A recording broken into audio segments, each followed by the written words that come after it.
charge your flight battery, connect your 12-volt power source to your charger.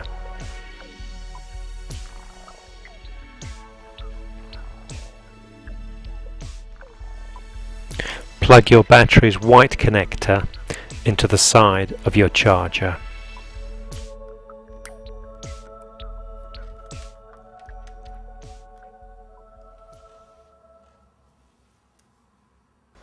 After charging is complete, cut a small piece from the Velcro supplied and attach to the end of the battery.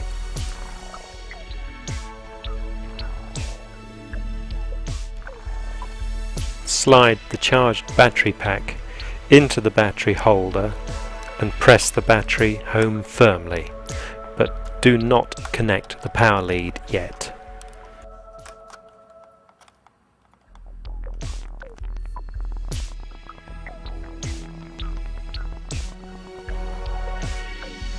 Check that all linkages and connectors are attached and that rotating parts are free to rotate smoothly.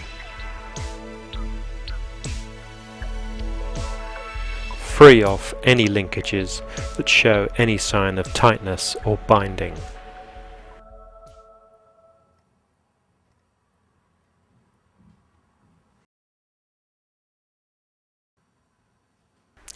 Move the throttle stick and the throttle trim to the low throttle position. Center the remaining 3 trim levers.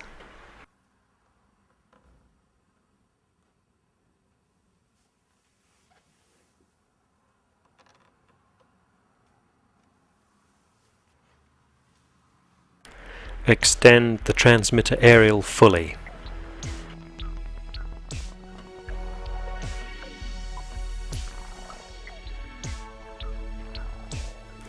Switch on the transmitter. Be careful not to move or adjust the factory set reversing switches.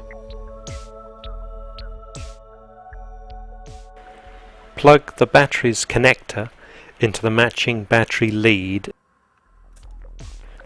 After a few moments, the onboard LED will glow green continuously.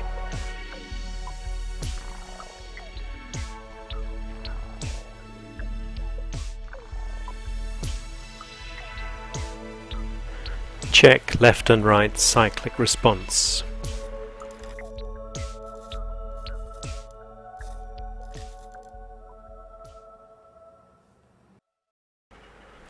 Check fore and aft cyclic response.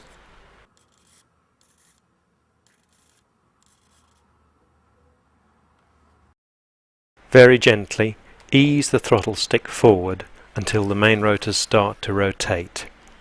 Then throttle back immediately.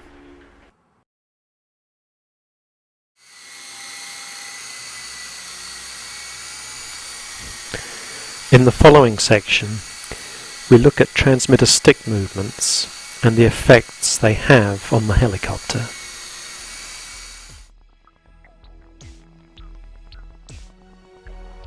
The right stick operates the cyclic steering controls.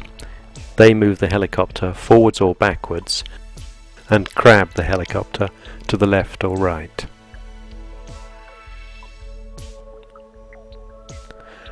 The red circle represents the top of the transmitter stick.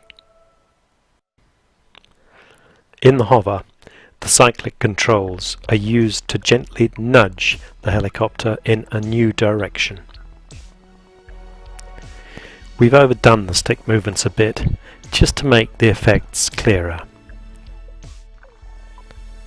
Whatever you do, don't give it this amount of stick. Small stick movements are the key to good flying.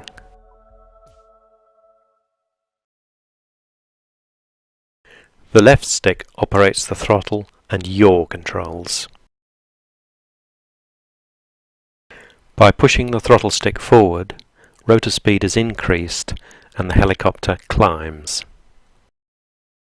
Conversely, as throttle is reduced, the helicopter descends. If the stick is pushed left, the helicopter yaws or rotates nose left. Pushing right will rotate it nose right. If you have a throttle right Mode 1 transmitter, your controls are arranged slightly differently. In this arrangement, throttle control is shared with roll cyclic control, which grabs the helicopter to left or to right. The left stick has to look after your control, rotate nose left or rotate nose right, and also forwards and backwards cyclic control to move the helicopter forwards or backwards.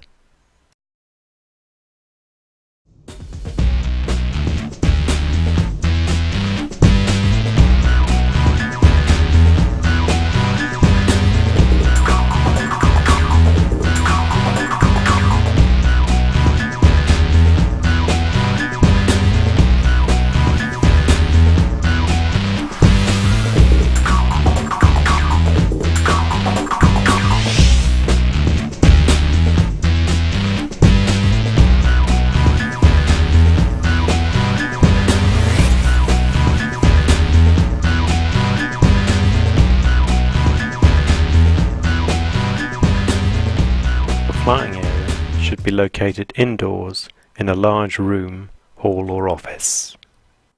Place the model in the middle of the room, positioning yourself at least 2 meters behind the helicopter and slightly off to one side. Check all controls are working. Increase the throttle gradually until the model becomes light on its wheels. All helicopters exhibit a degree of instability when approaching takeoff, as friction from the ground is reduced as the helicopter gets lighter and closer to unsticking from the surface. Observe whether or not the helicopter is wanting to move forwards, backwards or sideways. Adjust your transmitter's trims until the helicopter shows only a minimal tendency to wander off across the floor. Apply enough power to make the helicopter light on its wheels and gently push the cyclic stick forwards. Watch the model for any change of direction and use the controls to correct. Drag the helicopter back if it gets too close to obstacles. Continue taking your helicopter for a walk until you develop the automatic ability to apply the right control input when required. After a bit of practice, you'll be ready for the first hops. Just apply a small amount of extra throttle briefly to raise the helicopter off the floor and into the air for a second. As you can see, most people's first sustained hover doesn't look that pretty.